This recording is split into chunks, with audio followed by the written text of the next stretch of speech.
Hello, everyone, and welcome back to the podcast. Today, we're talking about a topic many people find uncomfortable but very important: how to talk about your successes. I am Mr. B, and with me is Marie. Hi, everyone. I am really excited about today's topic because honestly, many of us struggle with this.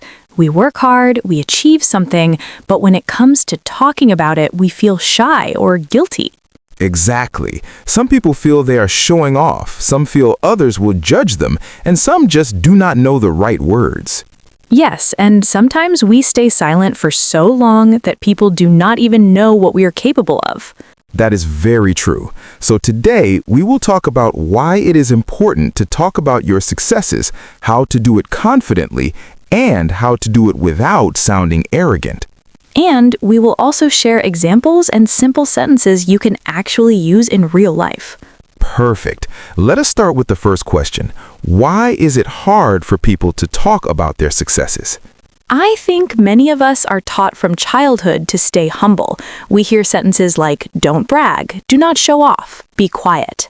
Yes, and being humble is good, but silence is not always humility. Sometimes it becomes self-sabotage.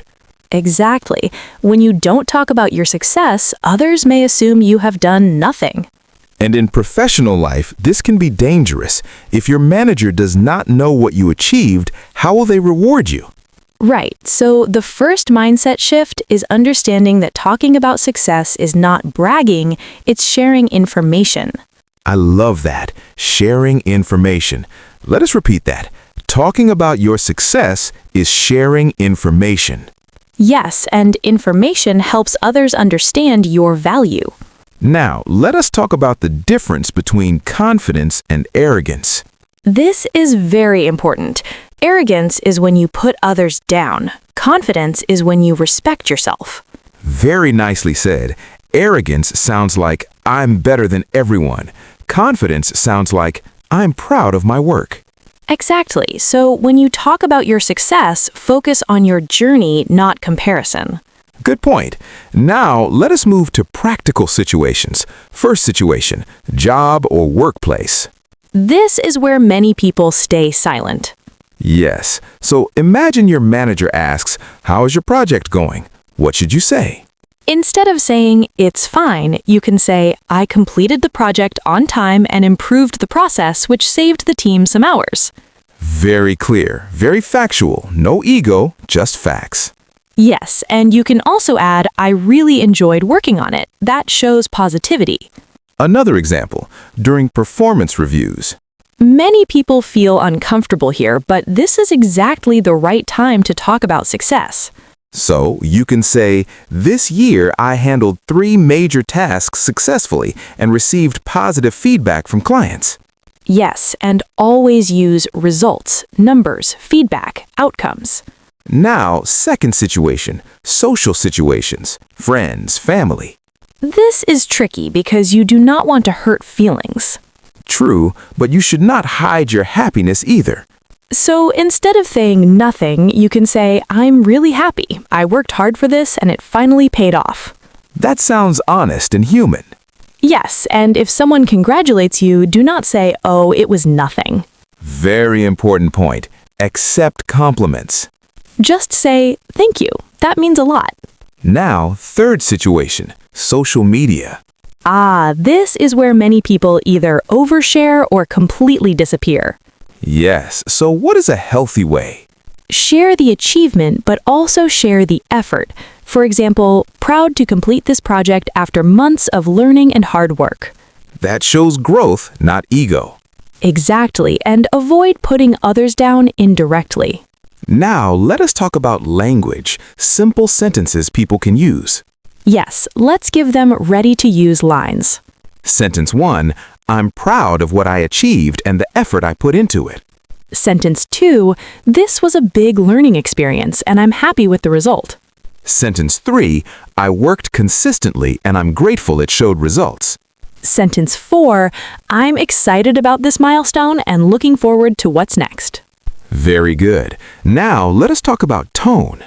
Tone matters a lot. You can say the same sentence in a humble or arrogant way. So speak calmly, smile, be relaxed. And listen as much as you speak. Success sharing is a conversation, not a speech. Nice. Now, let us address fear. What if people judge me? People will always judge, no matter what you do.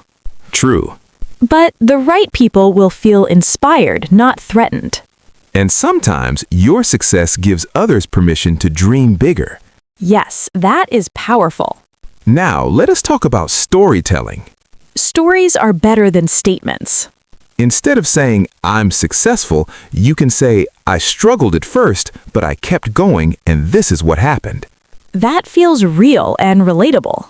Now, common mistakes people make. First, minimizing success, saying it was luck or anyone could do it. Second, over-explaining, justify everything.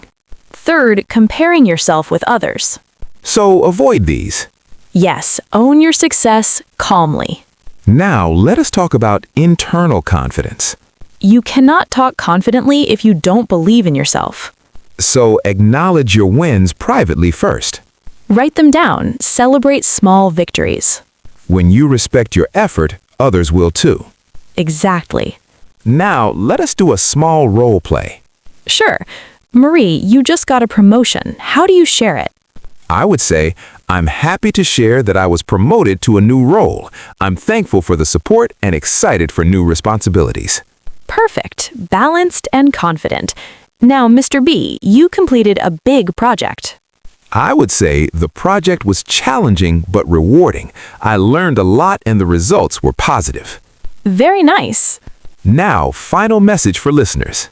Your success does not become smaller by talking about it. And your silence does not make you humble. Share your wins with honesty and gratitude. And remember, your story might inspire someone else. Thank you for listening. If you enjoyed this episode, share it and keep growing. See you next time. Bye, everyone.